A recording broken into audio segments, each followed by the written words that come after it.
नमस्कार दोस्तों, पाथफाइंडर में आप सभी का स्वागत है। मेरा नाम है डॉक्टर महिपाल सिंह राठौड़ और आज इस वीडियो में हम कंटिन्यू करेंगे मॉडर्न इंडिया की हिस्ट्री को। ये है लेक्चर नंबर 2। अगर आपने लेक्चर 1 नहीं देखा है तो प्लीज़ उसे ज़रूर देखिए।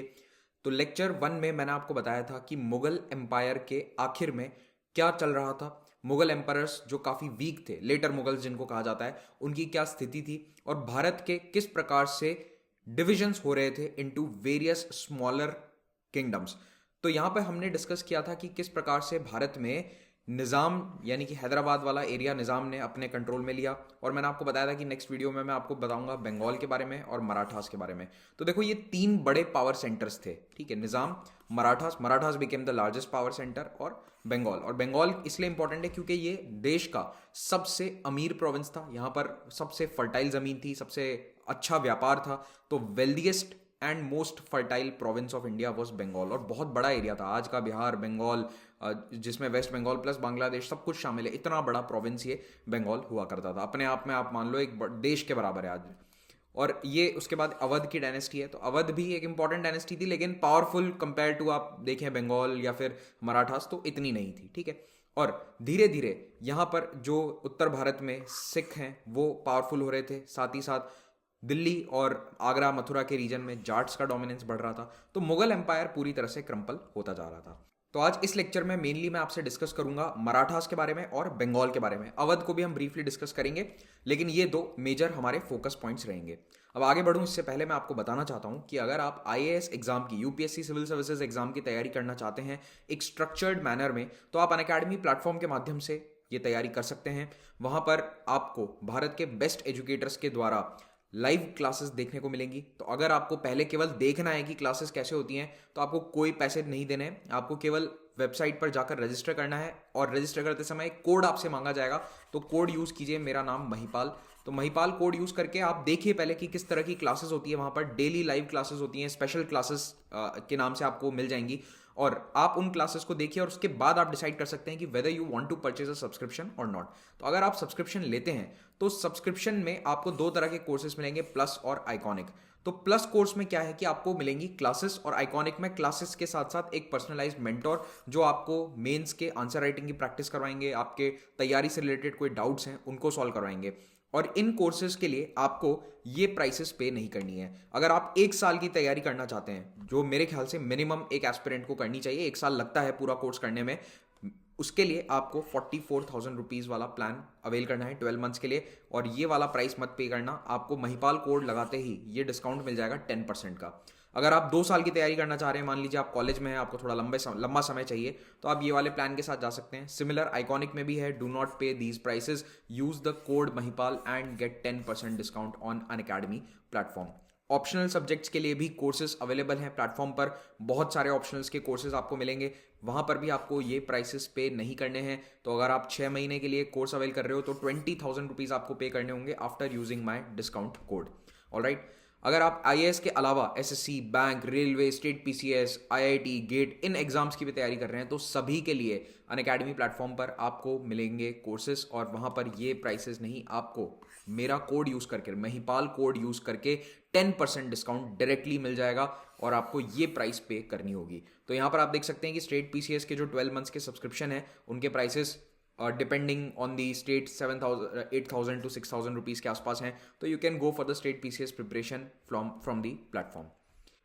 अब हम बात करते हैं मराठास के बारे में। तो देखो, मराठास पावरफुल हुए थे छत्रपति शिवाजी महाराज के समय में, लेकिन अब उन्होंने क्या लड़ाई लड़ी, क्या उनका स्ट्रगल था औरंगजेब के खिलाफ, किस तरह से कैंपेन चलाए, वो सब हम यहाँ पर डिस्कस नहीं करेंगे। वो सब 17th सेंचुरी का पार्ट है, यानी कि 1600 समथिंग वाला ईयर था।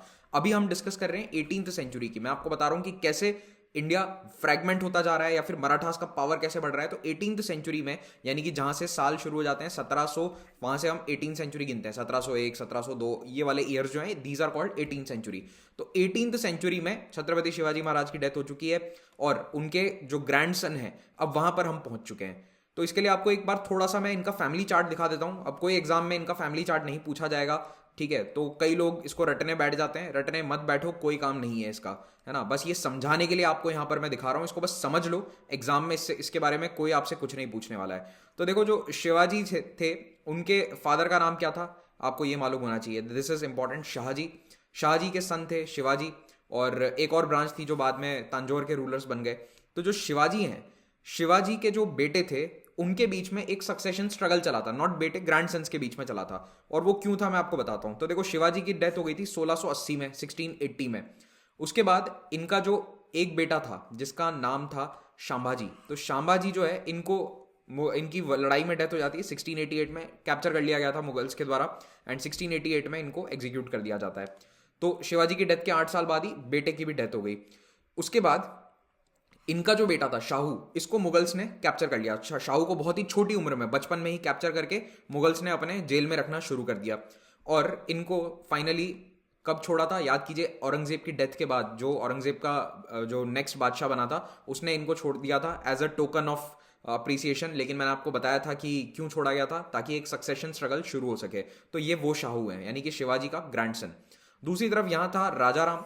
तो राजा राम की दो वाइफ थी, ताराबाई, उनसे एक बेटा था शिवाजी द सेकंड, और यहाँ पर राजस बाई, इनसे शांबाजी द सेकंड। तो ये जो दो ब्रांचेस हैं, इनसे अल्टीमेटली जो आज शिवाजी के डिसेंडेंट्स आप देखते हैं, या फिर दो ब्रांचेस जो निकलती हैं वो यहाँ से आती हैं।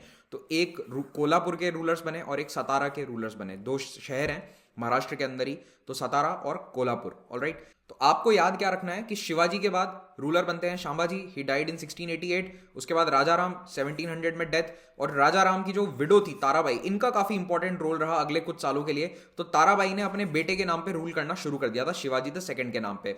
और कॉन्फ्लिक्ट कब होती है, जब शाहू को मुगल्स ने छोड़ा, तो इन दोनों के बीच में कॉन्फ्लिक्ट होती है कि कौन अल्टीमेटली मराठा पावर को कंट्रोल करेगा। ठीक है, तो ये वाली कॉन्फ्लिक्ट बस हमारे लिए इंपॉर्टेंट है, ये आपको मालूम होना चाहिए। तो इसके पीछे रीजन क्या था कि शाहू को कैप्टिविटी में रखा गया था मुगल्स के द्वारा, ये पॉइंट आपको याद रखना है। और उसको छोड़ा कब गया था, 1708 में, ये सोचकर कि एक कॉन्फ्लिक्ट होगी, और वो हुई कि मराठा रूलिंग फैमिली के बीच में आपस में ही टकरार हो जाए। और ये टकरार होती है बिकॉज ताराबाई अपनी ब्रांच को पावरफुल, यानी कि अपनी ब्रांच के बच्चों को आगे राजा बनाना चाहती थी, और शाहू ऐसा नहीं चाहते थे। ठीक है, तो मराठास की स्थिति 1680 में क्या थी, जब छत्रपति शिवाजी महाराज की डेथ होती है। तो ग्रीन वाले जो एरियाज हैं, बेसिकली जो वेस्टर्न घाट्स का एरिया है, ये पूरा इनके कंट्रोल में था। लेकिन जो लार्जर मराठा डेक्कन वाला जो पूरा एरिया है, वो इनके कंट्रोल में नहीं था। उसके लिए कंटिन्यूअसली लड़ाई चलती रही विद औरंगजेब्स आर्मी। अब मराठा जनरल जो है सेनापति धानाजी जादव, इनको ताराबाई ने भेजा शाहू पर अटैक करने के लिए। ये ताराबाई के साथ में थे, तो ताराबाई ने इनको भेजा कि जाके आप शाहू पर अटैक करो, क्योंकि शाहू को ये कहा गया, एक फैलाई गई बात कि भाई ये मुगल कैप्टिविटी में रहा है इतने सालों से बच्चा, तो ये तो पक्का एक मुगल एजेंट बन गया है, ये हमारा नहीं रहा। इस तरह की बात फैलाई, and obviously it was so that she could keep power, वो अपने पास पावर रख सकें। दानाजी ने अपने right hand man Balaji Vishwanath को भेजा शाहू से मिलने के लिए, और ये जानने के लिए कि भाई साहब शाहू का कैरेक्टर क्या है, किस तरह का आदमी है। बालाजी विश्वनाथ इनसे इंप्रेस हो गए कि शाहू तो बिल्कुल सच्चा मराठा है, और he wants to take up the Maratha fight against the Mughals. तो बालाजी विश्वनाथ जो है वो कन्वर्ट हो गए कि नहीं, शाहू सही व्यक्ति है, शाहू को हमें राजा बनाना चाहिए। ठीक है, तो इन्होंने अपनी जो सपोर्ट है धानाजी जादव ने, वो किसकी तरफ कर ली, ताराबाई से टुवर्ड्स शाहू। और इनके बीच में एक छोटा वॉर हुआ था, सिविल वॉर हुआ था एक तरह का, और उस लड़ाई में अल्टीमेटली धानाजी और बालाजी विश्वनाथ के सपोर्ट से शाहू वॉज विक्टोरियस, शाहू जीत गए। और ताराबाई वाला जो ये ब्रांच है, ये पावर से इनके हाथ से चला गया। लेकिन अभी ये फिर से लौट कर आएंगी कुछ साल बाद, इनको याद रखना, ताराबाई को भूलना मत।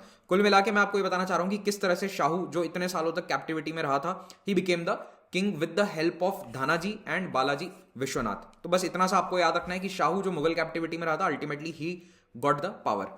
ठीक है, अब 1711 में क्या होता है, एक और इंटरनल पॉलिटिक्स चल रही है। धानाजी की डेथ हो जाती है, उसके बाद उनका जो बेटा है वो ताराबाई को सपोर्ट करने चला जाता है। उसको लगता है कि बालाजी विश्वनाथ, मेरे पिताजी का राइट हैंड मैन, ये काफी पावरफुल हो रहा है। ठीक है, इसको काउंटर करने के लिए शाहू क्या करता है, शाहू जो कि अब छत्रपति बन चुके हैं, वो बालाजी को बना देते हैं सेना करते या फिर ऑर्गेनाइजर ऑफ द मराठा आर्मीज। तो इनको थोड़ा और पावरफुल बना दिया जाता है बालाजी विश्वनाथ को, और यहीं से आप देखेंगे कि पेशवास पावरफुल होना शुरू होते हैं। ठीक है, तो पेशवा की जो पोस्ट है that becomes powerful from this time 1711 1712। अब इसके बाद बालाजी विश्वनाथ पावर को और कंसोलिडेट करने के लिए एक काम करते हैं। वो क्या करते हैं कि ताराबाई और शिवाजी सेकंड का जो एक कॉम्बिनेशन है, माँ बेटे का जो कॉम्बिनेशन है, जो कोल्हापुर पर रूल कर रहा है, इनको कमजोर करने के लिए ये जो दूसरी वाइफ थी राजा राम की, राजस बाई, और इनका बेटा शांबाजी, इनको सत्ता पर लाया जाता है, इनको गद्दी पर बिठाया जाता है। तो बालाजी विश्वनाथ ये फेरबदल कर देते हैं, तो इनको भेज दिया जाता है एक तरह से एग्जाइल में कि अब आप सत्ता में नहीं है, अब आप शांति का जीवन व्यतीत कीजिए, और शांबाजी को बिठा दिया जाता है गद्दी पे। तो इससे क्या होता है कि कोल्हापुर के जो रूलर हैं वो अल्टीमेटली शाहू के या फिर बालाजी विश्वनाथ के कंट्रोल में आ जाते हैं। तो ये एक तरह का जो पूरा खेल है ये रचा जाता है किसके द्वारा, बालाजी विश्वनाथ के द्वारा, और इससे बालाजी विश्वनाथ और अल्टीमेटली शाहू पावर को कंसोलिडेट कर लेते हैं। फिर उन्होंने एक नेवल विक्ट्री भी ली थी। किस तरह से, एक देखो आंगरिया क्लैन है जो कोलाबा यानी कि आज का जो मुंबई वाला एरिया है कोलाबा जिसको कहते हैं, उसके पास में इनके पास एक फ्लीट थी वॉरशिप्स की। ये मराठास के साथ थे और ये पोर्चुगीज के खिलाफ कई बार अटैक करते रहते थे। इंग्लिश फ्लीट को भी ये थ्रेट थे, ठीक है। These are people who are sailors, ठीक है, आंगरिया क्लैन। तो ये जो आंगरिया जनरल थे, मराठा एडमिरल थे, कान्होजी आंग्रे, इन्होंने शाहू के खिलाफ बगावत कर दी। क्यों? क्योंकि ये ताराबाई के सपोर्ट में थे। ताराबाई इतनी शांति से बैठी नहीं थी, इन्होंने ये बगावत करवा दी। तो कान्होजी आंग्रे जो हैं ये सतारा की तरफ मार्च करना शुरू कर दिया इन्होंने, कैपिटल की तरफ। लेकिन बालाजी विश्वनाथ ने इनके साथ भी नेगोशिएशन कर लिया और कहा कि नहीं देखो, अब मराठा पावर हमारे पास है, आप हमारे साथ जुड़ जाओ। और अल्टीमेटली ये जुड़ गए। तो ये एक बहुत बड़ा विन था कि मराठा नेवी की जो सारी पावर है वो अब किसके पास आ गई, अगेन शाहू प्लस बालाजी विश्वनाथ। और इसके साथ इनको क्या मिल जाती है, नेवल पावर। तो इन्होंने जो सिदीज थे, सिदीज के पास कोस्टल एरिया में काफी पावर था, इनको हराना शुरू कर दिया। तो मराठास धीरे धीरे पूरे कोंकण कोस्ट को अपने कब्जे में ले लेते हैं। आप ये मैप देखिए, ये जो कोंकण कोस्ट है इसमें इनके पास पूरा कोस्ट कब आता है कंट्रोल में, with the help of Kanhoji Angre who was the naval commander. अब बालाजी विश्वनाथ ने छत्रपति शाहू के लिए इतना कुछ किया है तो शाहू इनको 1713 में बना देते हैं पेशवा। तो पेशवा की जो पोस्ट है वो पहले भी एग्जिस्ट करती थी, लेकिन पेशवा पहले इतने पावरफुल नहीं हुआ करते थे। Balaji Vishwanath was the first person जिसके समय में पेशवा की पोस्ट इतनी पावरफुल, इतनी इंपॉर्टेंट हो जाती है। और इनके बाद ये पोस्ट एक तरह से हेरिडिटरी हो गई, क्योंकि इनके जो बच्चे थे या फिर इनकी जो लाइन थी वो उसी लाइन से फिर सारे पेशवा बनते गए एक के बाद एक। तो कहीं पर ऐसा लिखा नहीं था कि इन्हीं के बच्चे बनेंगे या हेरिडिटरी होगा, वो एक ट्रेडिशन सा बन गया, because Balaji Vishwanath was very powerful और इनका जो बेटा था बालाजी, वो भी बाजीराव, वो भी बहुत पावरफुल निकले। तो दोनों के कारण ये जो पूरा पेशवा की लाइन है ये एक तरह से कंसोलिडेट हो गई। तो वैसे ये 6th पेशवा थे, लेकिन पहले थे जो अपने परिवार से थे। तो ये भट्ट फैमिली से आते थे, चित्पावन ब्राह्मण फैमिली थी। तो ये भी एक अनोखा, मतलब भारत के इतिहास में आप कह सकते हो कि संयोग था कि एक ब्राह्मण फैमिली से एक पावरफुल वॉरियर जो है लीडर का जन्म होता है। ट्रेडिशनली ये रोल ब्राह्मण्स का नहीं था, लेकिन जो पेशवाज हैं इन्होंने इस रोल को चेंज कर दिया। ओके, तो चित्पावन ब्राह्मण फैमिली से ये बिलोंग करते थे। 1718 में बालाजी विश्वनाथ ने एक और जबरदस्त काम किया। इन्होंने मुगल एम्पायर के साथ एक संधि साइन करी, मुगल मराठा ट्रीटी। बेसिकली उस समय सैयद ब्रदर्स पावर में थे, तो उनके साथ ये ट्रीटी साइन करी कि मुगल्स जो हैं अपने एरिया में मराठास को टैक्स देंगे। तो सरदेशमुखी और चौथ टैक्स कौन से प्रोविंसेस में, डेक्कन, गुजरात और खानदेश, इन प्रोविंसेस में अब मराठास को टैक्स दिया जाएगा, जो भी मुगल एम्पायर के ये 3 प्रोविंसेस थे उनमें। तो आप समझ रहे हो धीरे धीरे जो महाराष्ट्र वाला एरिया है वहां पर मराठास इतने पावरफुल हो गए हैं कि वो मुगल से टैक्स वसूल रहे हैं। और जो भी शिवाजी ने कर्नाटका में एरियाज कॉन्कर किए थे वो भी मराठा एम्पायर को लौटाए जाएंगे। बदले में शाहू ने क्या माना, शाहू ने मुगल्स की ओवरलॉर्डशिप मान ली, यानी कि ठीक है हम यहां पर राज कर रहे हैं लेकिन ओवरऑल रूलर इंडिया में कौन है, मुगल बादशाह है, वो हम मान लेंगे। तो ये छत्रपति शाहू ने एक्सेप्ट कर लिया और जब जरूरत पड़ेगी तब उनको हम आर्मी भी भेजेंगे। तो 15,000 की कैवलरी या घुड़सवार भेजने का भी वादा किया गया था। ये इस मुगल मराठा ट्रीटी में साइन किया गया। लेकिन जो मुगल बादशाह था ऑन पेपर, फारूक सियार, उसने मना कर दिया कि मैं ये ट्रीटी साइन नहीं करूंगा। इसके कारण सैयद ब्रदर्स ने इसको हटाई दिया, मर्डर करवा दिया। वो कहानी मैं आपको पिछले लेक्चर में बता चुका हूं। अब जो अगला मुगल एम्पायर बनाया गया, अगेन एक कठपुतली, रफीउद्दर्जत, उसने इस ट्रीटी को रेटिफाई कर दिया। उसके बाद मुगल्स ने ऑफिशियली पहली बार किसी मुगल मराठा छत्रपति को रिकॉग्नाइज किया। So they recognise Shahu as the Chhatrapati, और ये भी कह दिया कि शाहू और शाहू के बाद जो भी उसके बच्चे होंगे, उसकी जो परिवार के लोग होंगे, they will be the heir to the title of Chhatrapati. यानी कि मराठा जो राज्य है वो अब एक तरह से प्रॉपर एस्टैब्लिश्ड राज्य हो चुका है in the eyes of Mughal empire. तो जैसे दूसरे राजपूत किंगडम्स थे जिनके अंदर रिकॉग्नाइज्ड होता था कि भाई आमेर का जो राजा है या जयपुर का जो राजा है उसका बेटा अगला राजा बनेगा, उस प्रकार से अब मराठास ने भी अपने आप को एस्टैब्लिश कर लिया था और एक तरह से सर्टिफिकेट ले लिया था मुगल से। हालांकि इस सर्टिफिकेट का कोई मतलब नहीं था क्योंकि मुगल एम्पायर बिल्कुल पावरफुल नहीं रहा था, लेकिन फिर भी एक ऑन पेपर कहने को अच्छी बात हो जाती है, एक सर्टिफिकेट मिल गया आपको, है ना। लेकिन असलियत क्या थी कि जो मुगल एम्पायर था डेक्कन में या साउथ वाले हिस्सों में, अब वो पूरी तरह से एक मराठास का एक पपेट गवर्नमेंट बन चुकी थी। तो मुगल्स के पास अब डेक्कन में कोई पावर नहीं है। आप समझ लो नर्मदा के नीचे मुगल्स का जो सारा टैक्स है वो किसके पास जा रहा था, मराठास के पास। तो ये भी एक बालाजी विश्वनाथ का बहुत इंपॉर्टेंट अचीवमेंट था। बालाजी विश्वनाथ की डेथ के बाद उनका बेटा बनता है अगला Peshwa. His name was Bajirao the first. इन पे वो मूवी भी बनी थी कुछ साल पहले, लेकिन उस मूवी में ज़्यादा कुछ बताया नहीं था क्योंकि इन्होंने अपने 20 साल के रूल में इतनी लड़ाइयाँ जीती जो प्रोबेबली पिछले 400-500 साल के भारत के इतिहास में किसी एक आर्मी जनरल ने उतनी शायद नहीं जीती होंगी। तो Bajirao first during his 20 years इन्होंने ऑलमोस्ट पूरे सेंट्रल इंडिया पर मराठा पावर को काबिज करवा दिया। और ये इनका सबसे बड़ा अचीवमेंट था। ठीक है, और नॉर्थ इंडिया में भी इन्होंने मराठा पावर को एस्टैब्लिश कर दिया। बाजीराव को अपने करियर का सबसे बड़ा मेजर चैलेंज मिलता है हैदराबाद से।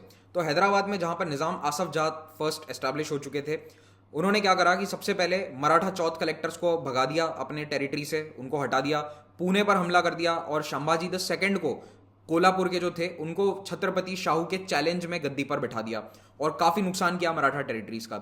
इसका बदला लेने के लिए 1727 में बाजीराव ने कैंपेन स्टार्ट किया, गुरिल्ला अटैक शुरू किए along with the help of Malhar Rao Holkar, Ranoji Shinde और पवार ब्रदर्स। ये सब आगे जाकर बड़े बड़े अपने आप में नाम बन जाएंगे। तो इन सब ने अपना मिलिट्री करियर बाजीराव के साथ ही शुरू किया था। 1728 में एक बहुत इंपॉर्टेंट लड़ाई होती है, बैटल ऑफ पालखेड़, इसको हाईलाइट कर लेना, ये डायरेक्टली पूछी जा सकती है।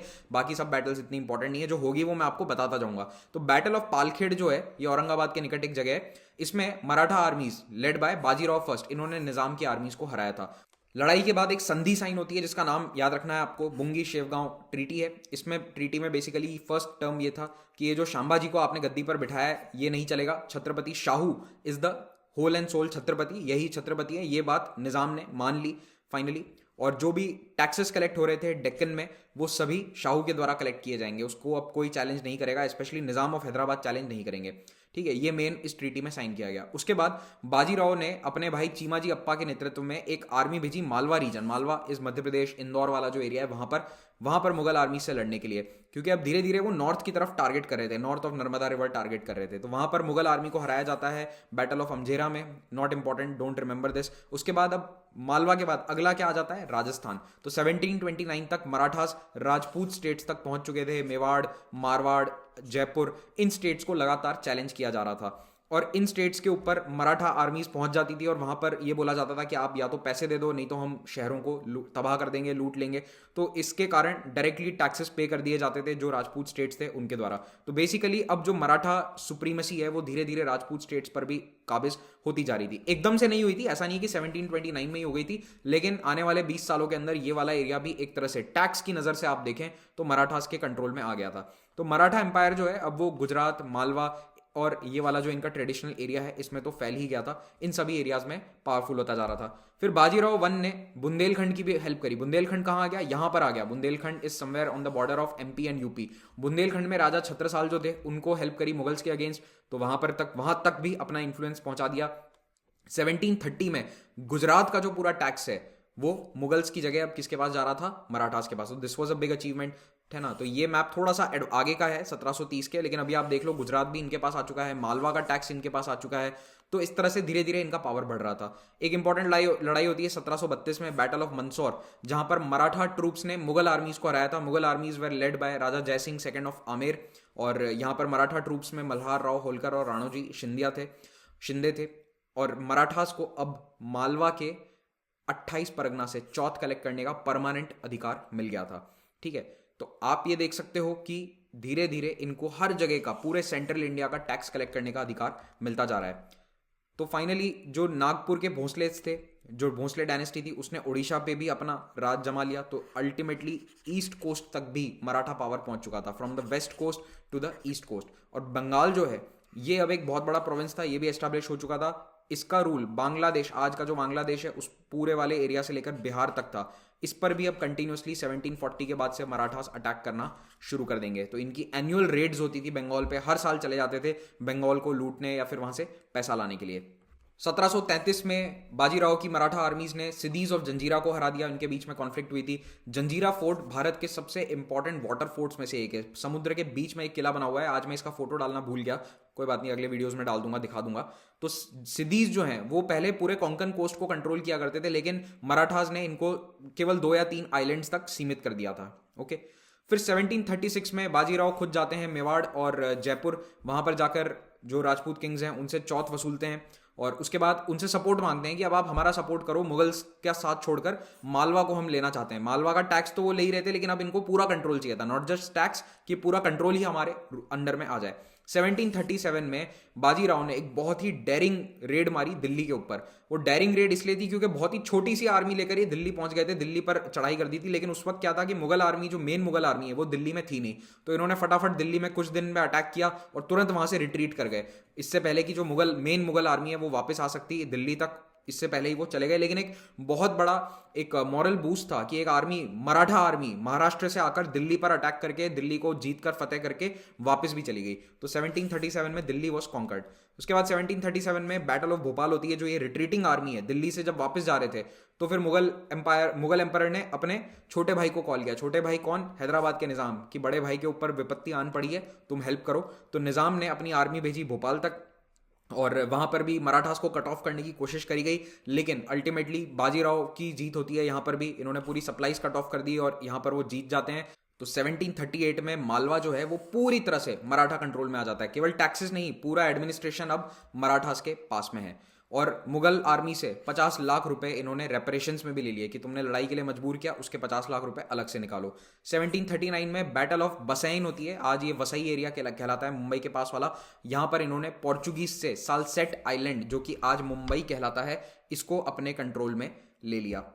तो इतनी सारी लड़ाइयां लड़ने के बाद, मराठा एम्पायर को बहुत ज्यादा फैलाने के बाद, फाइनली 1740 में बाजीराव की हो जाती है डेथ। और बाजीराव की डेथ के बाद उनका जो बेटा है वो बनता है अगला पेशवा, उसका नाम है बालाजी बाजीराव। इनको नाना साहेब भी कहा जाता था। तो नाना साहेब पेशवा बनते हैं। Again Nana Saheb was also a very good military fighter, not as good as his father, मतलब उतना ज्यादा भी नहीं था, लेकिन यस ही वॉज गुड। और अगेन इन्होंने मराठा पावर को पूरा कंसोलिडेट किया। लेकिन इनके समय पे एक इंपॉर्टेंट ट्रांसफॉर्मेशन होता है। इनके 20 साल के राज में मराठा पावर सेंट्रलाइज ना रहकर एक कॉन्फेडरेसी बन गया। कॉन्फेडरेसी का क्या मतलब है कि मराठा में 4 बेसिक बड़े पावर सेंटर बन गए। जैसे कि गुजरात में आप देखो तो आज का जो गुजरात रीजन है वहां पर गायकवाड़ डायनेस्टी पावरफुल हो गई।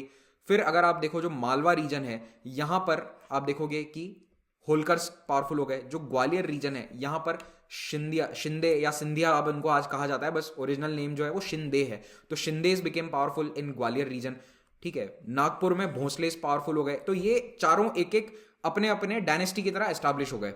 और पेशवा ने इनको होने दिया क्योंकि पेशवा को ये समझ में आ गया कि इतने दूर दराज के एरिया यहां से मैं सेंट्रली एडमिनिस्ट्रेट नहीं कर सकता था। बट इनकी एक अंडरस्टैंडिंग थी कि जब भी एक दूसरे को जरूरत होगी तो हम हेल्प करेंगे। तो Holkars of Indore, Scindias of Gwalior, Gaekwad of Baroda और भोसले ऑफ नागपुर, ये 4 मिलकर बनाते थे मराठा कॉन्फेडरेसी। और ये सिस्टम आया था किसके समय में? बस ये पॉइंट आपको याद होना चाहिए, नाना साहेब के टाइम पे। ठीक है, ये बस इतना सा याद रख लोगे तो भी आपका काम हो गया। बालाजी बाजीराव के टाइम पे मराठा पावर अपने चरम पर था और 1761 में इनकी डेथ होती है, which coincided with the third battle of Panipat. उस लड़ाई के बाद ही इनकी डेथ हो जाती है तुरंत। उसके बाद मराठा पावर एकदम से कमजोर पड़ गया। तो इनके समय में मराठा पावर जो है वो यहां तक पहुंच गया था, इंडस नदी को गार्ड कर रहे थे, इंडस नदी से भी आगे। क्यों? क्योंकि इन्होंने मुगल्स के साथ एक ट्रीटी साइन करी थी कि हम नॉर्दर्न बॉर्डर्स को प्रोटेक्ट करेंगे, क्योंकि बार बार वहां से अफगान्स और ईरानियन आर्मीज अटैक कर रही थी। तो Marathas were protecting even the northern frontier of the entire country. ठीक है, ये इनकी मुगल्स के साथ डील हुई थी और पावर इनका पूरे नॉर्थ रीजन तक अब फैल चुका था। तो यहाँ पर दक्षिण में आप देखो कर्नाटका से लेकर यहाँ तक, जैसे कहते हैं अटक से कटक तक, क्योंकि कटक यहाँ उड़ीसा में है, तो ये मराठा झंडा फहराता था अटक से कटक तक ड्यूरिंग नाना साहेब टेन्योर। बस ये पॉइंट आपको पता होना चाहिए। फिर इसी समय में मराठास ने बंगाल पर बहुत अटैक किए। बर्गीज कहते थे, बर्गी ट्रूप्स जो हैं ये बर्गीज सैनिक होते थे मराठा के, जो लगातार बंगाल पे अटैक करते रहते थे। हर साल इन्होंने एक रिचुअल बना लिया था कि हर साल जाना है बंगाल पे अटैक करना है। और ये बहुत बंगाल के लिए खराब समय था, क्योंकि मराठा अटैक्स जो थे वो बहुत ही लूटपाट मचाते थे। और इनफैक्ट ये बर्गी ट्रूप्स का रेफरेंस अभी कुछ समय पहले जब बंगाल में चुनाव प्रचार चल रहा था उस समय भी आई थिंक ममता बनर्जी ने या किसी तो नेता ने दिया था टीएमसी के, कि ये जो अब लोग आ रहे हैं बाहर से ये सब बर्गी ट्रूप्स की तरह हैं। तो वो इनको रेफर कर रहे थे, इन बर्गी ट्रूप्स को, जो मराठास अटैक करते थे बंगाल पर, क्योंकि उनको क्या चाहिए था? टैक्स चाहिए होता था। फाइनली 1751 में 1751 में बंगाल के साथ एक पीस ट्रीटी साइन होती है। नवाब ऑफ बंगाल ने कहा कि मैं अब चौथ देने को तैयार हूं हर साल, और उसके अलावा बहुत एक्स्ट्रा पैसे भी दिए गए कि पहले के सालों का भी चौथ दे दो, है ना। बैक डेटेड चौथ ले लिया इन्होंने, और ये चौथ 1758 तक वसूल करते रहे, जब तक ईस्ट इंडिया कंपनी पावर में नहीं आ गई after the battle of Plassey, जिसको हम आगे डिस्कस करेंगे। उड़ीसा इनके कंट्रोल में आ गया। ये एक इंपॉर्टेंट इवेंट था कि उड़ीसा जो है वो अब मराठा टेरिटरी का कंप्लीटली पार्ट बन चुका है। पहले तो केवल टैक्स वसूलते थे, अब वो इनके पास आ चुका है। ओके, तो फाइनली 1759 में आप कह सकते हो कि मराठा पावर अपने चरम पर था, और ये मराठा एम्पायर है। यहाँ पर आप देखोगे नॉर्थ से लेकर इधर यहाँ पर ऑलमोस्ट कर्नाटका तक, यहाँ दक्षिण में बस मैसूर में जो हैदर अली का किंगडम है, वोडेयार डायनेस्टी का किंगडम है, वो था। यहाँ पर है बंगाल, यहाँ पर है अवध, लेकिन सबसे पावरफुल है मराठास। मुगल एम्पायर तो इनफैक्ट यहाँ गायब ही हो चुका है, अब दिखेगा ही नहीं आपको, क्योंकि मुगल एम्पायर का पावर केवल दिल्ली शहर तक ही सीमित था टेक्निकली। तो अभी वैसे मराठास के लिए सब कुछ अच्छा चल रहा था, लेकिन इस बीच कहानी में एक छोटा सा ट्विस्ट है ठीक है, ट्विस्ट क्या है कि ताराबाई, जो मैंने आपको बोला था याद रखना इनका नाम, ये फिर से आएंगी कहानी में। तो ताराबाई आती हैं फिर से 1749 में और अपने पोते को बोलती हैं कि ये राजा राम द सेकंड है, इसको मैं छत्रपति बनाऊंगी। और ताराबाई क्या करती हैं कि पेशवा के खिलाफ बगावत करके, पेशवा उस समय कहीं दूर गए हुए थे, निजाम के खिलाफ एक कैंपेन चल रहा था, तो वहां पर अपने पोते को राजा राम द सेकंड को बना देती हैं छत्रपति। अब क्या होता है कि शाहू की डेथ के बाद की ये घटना है। शाहू की डेथ हो गई थी 1749 में, शाहू बहुत अच्छी लंबी उम्र लेके उनकी डेथ हुई थी। तो शाहू की डेथ के बाद अचानक से नया डेवलपमेंट होता है कि राजा राम द सेकंड को बना दिया गया। तो ये तो एक तरह से बगावत है, तो पेशवा तुरंत भागकर आया, फटाफट इन्होंने रेबेलियन को दबाया, ताराबाई के इस बगावत को रोका। लेकिन यहां पर पेशवा क्या समझदारी करते हैं नाना साहेब, राजा राम सेकंड जिसको ये ताराबाई बिठा के चली गई थी गद्दी पर, इसको इन्होंने नहीं हटाया, इसको बिठाया रहने दिया कि बोले चलो कोई बात नहीं, छत्रपति के वंशज हैं, इनको हम बिठाए रखते हैं। लेकिन इसमें फायदा किसका हुआ? पेशवा का, क्योंकि अब छत्रपति के पास कुछ भी पावर नहीं है। शाहू के समय में फिर भी थोड़ी बहुत पावर थी, शाहू के कहे अनुसार कैंपेन वगैरह चलते थे, लेकिन अब शाहू की डेथ के बाद, राजा राम द सेकंड के टाइम के बाद छत्रपति की बिल्कुल पावर नहीं है। He is a powerless figure head, सारी पावर पेशवा के पास आ चुकी है। कोई भी डिसीजन अब ऐसा नहीं है कि जो छत्रपति अपने से ले सकते हैं। ऑलराइट, अब इसके आगे के जो पेशवाज हैं उनकी कहानी हम धीरे धीरे डिस्कस करेंगे जब हम एंग्लो मराठा वॉर्स पढ़ेंगे, उस समय मैं आपको बताऊंगा। फिर हम बात कर लेते हैं बस छोटा सा एक किंगडम यहाँ पर, छोटा तो नहीं है वैसे साइज में, मैसूर किंगडम है जो ओडियार्स चला रहे थे, जिसको Wodeyars were originally part of Vijayanagara empire. Vijayanagara जब टूटा तो उसके बाद ओडियार डायनेस्टी आ गई मैसूर में, और ओडियार डायनेस्टी के ही अंदर हैदर अली उनके एक मिलिट्री जनरल थे जिन्होंने पावर को अपने कंट्रोल में ले लिया था। और बाद में अगेन एंग्लो मैसूर वॉर्स जब मैं आपको पढ़ाऊंगा तब हैदर अली टीपू सुल्तान के बारे में डिटेल में पढ़ेंगे। अभी बस आप ये समझ लो कि उत्तर में यहाँ मराठाज हैं और यहाँ पर है मैसूर, ठीक है। और इनके टाइम पे एक इंपॉर्टेंट चीज आपको ध्यान रखनी है कि इन्होंने अपने एडमिनिस्ट्रेशन को अलग अलग डिपार्टमेंट्स में डिवाइड किया था, जिसको कहा जाता था Chavadis. I hope I am pronouncing it correctly. और इन्होंने एक अच्छा टैक्सेशन सिस्टम लागू किया था। और सबसे इंपॉर्टेंट जो ओडियार डायनेस्टी के रूलर हैं that is Chikka Devaraja. Chikka Devaraja he was from 1673 to 1704, यानी कि औरंगजेब के समकालीन, आप याद रख सकते हो उस तरह से। औरंगजेब जब था पावर में उसी समय चिक्क देवराज भी था, उस समय ओडियार डायनेस्टी अपने प्राइम पर थी, चरम पर थी। अब हमारा अगला किंगडम जिसके बारे में हमें जानना है वो है अवध। तो अवध वो एरिया है उत्तर प्रदेश का जो आज लखनऊ फैजाबाद वाला जो एरिया, अयोध्या वाला एरिया, दैट इज अवध। पूरा उत्तर प्रदेश आज का अवध में नहीं आता है, ये बात आप याद रखिएगा, ठीक है। जो वेस्टर्न उत्तर प्रदेश का एरिया है वो ट्रेडिशनली अवध में नहीं आता। अवध का कैपिटल फैजाबाद था, फिर उसके बाद लखनऊ बना, तो ये वाला एरिया इज अवध, ठीक है। और इसके बिल्कुल पड़ोस में है बिहार, जो पहले बंगाल का हिस्सा था। तो बंगाल एक बड़ा किंगडम था, अवध भी ठीक ठाक किंगडम था, लेकिन बंगाल जितना बड़ा नहीं था। अवध की स्थापना कैसे हुई थी? सादत खान एक शिया नोबल थे, इनके द्वारा स्थापना करी गई थी। Saadat Khan basically was a senior officer, senior court noble, दरबारी थे बहुत सीनियर। तो इन्होंने मोहम्मद शाह रंगीला की हेल्प करी थी सैयद ब्रदर्स के खिलाफ। इससे खुश होकर रंगीला ने इनका मनसब बढ़ा दिया था, बाद में इनको गवर्नर बना दिया, पहले आगरा का बनाया, फिर अवध का गवर्नर बना दिया 1722 में। तो 1722 से ये अवध के गवर्नर थे, लेकिन अपने आप को इंडिपेंडेंट नहीं कहते थे। लेकिन इनको उपाधियां बहुत सारी मिल गई थी, बुरहान उल मुल्क नाम की इनको उपाधि दे दी गई थी मोहम्मद शाह रंगीला के द्वारा। तो ये थे अवध में गवर्नर थे, इंपॉर्टेंट थे, लेकिन अभी पूरी तरह से इंडिपेंडेंट नहीं हुए थे। 1739 में जब नादिर शाह ने अटैक किया था दिल्ली पर, उस समय नादिर शाह जाते जाते इनको बना के गया था वकीलुल मुतल्लिक, यानी कि आप एक रीजेंट हो जो अपने आप में इंडिपेंडेंट है, कि आप वकीलुल मुतल्लिक हो मुगल आर्मी के। तो मुगल बादशाह जो मोहम्मद शाह रंगीला है वो मुगल आर्मी को लीड नहीं करेगा, बल्कि कौन लीड करेगा? बुरहानुल मुल्क। तो ये जो नादिर शाह ने इनको पोजीशन दी थी, इसके कारण माना जाता है कि now Awadh has become almost independent. लेकिन इसके तुरंत बाद इनकी डेथ हो जाती है अंडर मिस्टीरियस सर्कमस्टांसेस। फिर उसके बाद नेक्स्ट नवाब बनते हैं सफदर जंग, और उसके बाद शुजा उद दौला। तो शुजा उद दौला का नाम आगे बार बार आएगा। तो शुजा उद दौला जो है ये हिस्ट्री के बस हमारे लिए यही इंपॉर्टेंट है, बाकी हमारे लिए इंपॉर्टेंट नहीं है, ठीक है। तो आपको बस ये याद रखना है कि स्थापना किसने करी थी। सादत खान का नाम याद रख लेना, कभी कभी एग्जाम में बुरहानुल मुल्क की जगह सादत खान लिखा हुआ आ जाता है, तो बस ये आपको ध्यान में रखना है। और शुजा उद दौला इसका नाम आगे आगे आता रहेगा, ठीक है। अपकमिंग वीडियोस में हम बहुत नाम देखेंगे। फिर आते हैं बंगाल पर। बंगाल की स्थापना कैसे हुई थी? देखो, बंगाल में भी सेम सिस्टम था, जो गवर्नर है वो ultimately he became independent. Long story short करके आपको बता रहा हूँ, यही है। 1717 में क्या होता है, फारूक सियार ने वहां पर जो इंपीरियल मुगल वाइसरॉय का सिस्टम था उसको हटाकर नवाब की व्यवस्था शुरू कर दी। फारूक सियार ने क्या कहा कि अब वहां पर वाइसरॉय नहीं होगा, नवाब की उपाधि हम दे देते हैं किसको? मुर्शिद कुली खान को। बेसिकली इनको सूबेदार भी बना दिया गया और दीवान भी बना दिया गया, दोनों पोजीशन इनको दे दी, जबकि मुगल्स में वो ट्रेडिशनली दोनों पोस्ट अलग हुआ करती थी। तो मुर्शिद कुली खान के अंदर दोनों पोस्ट दे दी गई और मुर्शिद कुली खान को बना दिया गया de facto ruler Bengal, Bihar और उड़ीसा का। इसके पीछे देखो एक रीजन ये था कि बंगाल हमेशा से बहुत दूर रहा है दिल्ली से, उसको गवर्न करना काफी मुश्किल होता है। बंगाल में कई बार बगावत होती आई है right from the times of सल्तनत पीरियड, उस समय से ही कभी ना कभी बंगाल में दिक्कत आती ही थी।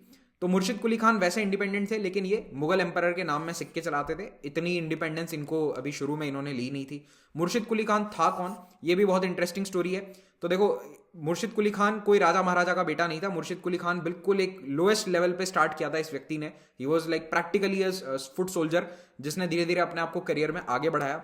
और औरंगजेब ने इनको अच्छी पोजीशंस दी थी, है ना, फौजदार बनाया था। औरंगजेब ने देखा था कि इस व्यक्ति में टैलेंट है, तो इसको थोड़ा ऊपर बढ़ाओ, इसको प्रमोशन वगैरह दो।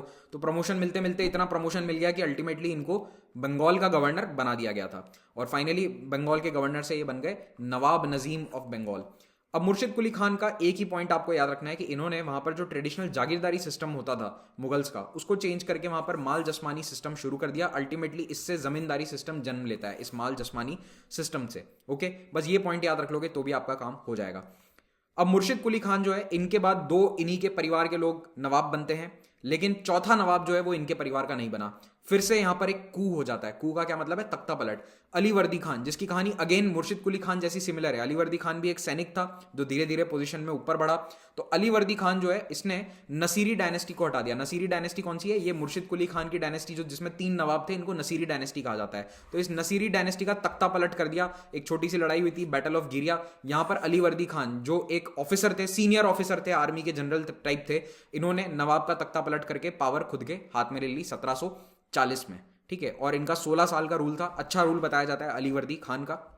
लेकिन ये कहा जाता है कि इनको किसने सत्ता में लाया? जो इंपॉर्टेंट इन्फ्लुएंशियल जो जगत सेठ थे, उनकी मदद से ये बनते हैं नवाब ऑफ बंगाल। ठीक है, तो ये जगत सेठ आगे भी नाम आएगा बैटल ऑफ प्लासी के समय। फिर 1747 में एक लड़ाई होती है, बैटल ऑफ बर्दवान। इसमें बस आपको एक चीज याद रखनी है, नाम बैटल इंपॉर्टेंट नहीं है, ये मराठास ने अटैक किया था। तो बैटल ऑफ बर्दवान में क्या हुआ था कि मीर जाफर जो मिलिट्री जनरल था वो पीछे आ गया था। ठीक है, तो मीर जाफर, उसी समय से ये कहानी में किस्सा हमारा इनका शुरू हो जाता है। मीर जाफर का नाम भी अगेन प्लासी में आएगा। तो मीर जाफर को डिसमिस कर दिया था अली वर्दी खान ने और खुद लड़ाई लड़ने पहुंच गए थे और मराठा अटैक को रिपेल कर दिया था। बस इतनी सी बात याद रख लेना। अली वर्दी खान के समय कैलकाटा के चारों तरफ एक मराठा खाई, मराठा डिच खोदनी शुरू करवा दी गई थी। और ये मराठा डिच अगेन प्लासी के जो हम बैकग्राउंड पढ़ेंगे उसमें काम आएगी, क्योंकि मराठास इतने अटैक करते थे कि कैलकाटा में जो फोर्ट विलियम था और उसके आसपास एक बहुत बड़ी खाई खोदनी शुरू कर दी थी। ठीक है, तो वो इनके समय में स्टार्ट हुआ था। और ये क्यों हुआ था? बेसिकली बर्गी रेड से बचाने के लिए। लेकिन इन्हीं के टाइम पे जो मैंने आपको बताया था कि उड़ीसा चला गया था बंगाल के कंट्रोल से बाहर, तो राघोजी भोसले जो थे, नाम इंपॉर्टेंट नहीं है, इन्होंने बहुत अटैक्स किए इस एरिया में जो आज का वेस्ट बंगाल है। और ऐसा बताया जाता है कि यहाँ पर कई मुस्लिम बंगालीज को मारा गया, जिसके कारण ये एरिया मुस्लिम मेजॉरिटी ना होकर आज भी हिंदू मेजॉरिटी है। और आप देखेंगे जो ईस्ट बंगाल वाला पार्ट है, यानी जो आज बांग्लादेश है, दैट इज मुस्लिम मेजॉरिटी। उसके पीछे एक रीजन मराठा रेड्स को भी माना जाता है। तो 1749 में उड़ीसा मराठास के हाथ में आ गया और 1751 में फाइनली अली वर्दी खान ने मराठास के साथ एक पीस ट्रीटी साइन करके ये कहा कि अब आप एनुअल पैसे ले लो, बार बार ये लूटपाट करना बंद कर दो। 1757 में अली वर्दी खान का पोता सिराजुद्दौला बनता है 5th नवाब। और सिराजुद्दौला के बारे में कई कहानियां हैं। सिराजुद्दौला वॉज 18 ईयर्स ओल्ड, बहुत ही यंग लड़का था। और कई हिस्टोरिकल अकाउंट्स में बताया जाता है कि ये व्यक्ति एक सेडिस्ट था। मतलब ऐसी ऐसी कहानियां हैं इसके बारे में कि ये नदी में बोट्स को डुबा दिया करता था, बस ये देखने के लिए कि लोग डूबते हुए कैसे लगते हैं, मरते हुए कैसे लगते हैं। तो he was kind of a sadist. इन पर रेपिस्ट होने की भी आरोप है बहुत सारे। He was a serial rapist, ये भी कई हिस्टोरियंस क्लेम करते हैं। अब we can not verify right now, but हाँ इतनी जगह से क्लेम होता है, तो इसीलिए ये माना जा सकता है कि हाँ इसमें कुछ सच्चाई तो होगी। लेकिन वो सब हमारे लिए इंपॉर्टेंट नहीं है। सिराजुद्दौला हमारे लिए क्यों इंपॉर्टेंट है? क्योंकि प्लासी की लड़ाई के समय सिराजुद्दौला वाज इन पावर और अल्टीमेटली उसी के समय में नवाब ऑफ बंगाल का पावर पूरा खत्म हो गया। ईस्ट इंडिया कंपनी अपने आप को एस्टैब्लिश कर लेती है, जिसकी कहानी हम सुनेंगे अगले कुछ लेक्चर्स में। Thank you very much for watching this. Have a great day.